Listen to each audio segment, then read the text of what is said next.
This is a view from Camp 1. All the tents here. This was supposed to be our summit bit, but due to heavy winds, we are forced to turn back. It's Marcus, Craig. That's our campsite there. Two Sherpas fixing up the final stuff before we descend. The winds have been terrible. Let's show you summit. And the snow is being blown from the slopes. I don't know whether I'll have a chance to come back here again.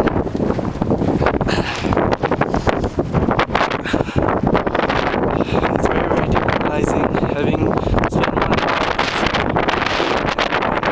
because of the wind. Hopefully many of my other clients will be heading back down. Hopefully I will try again. Hopefully there'll be some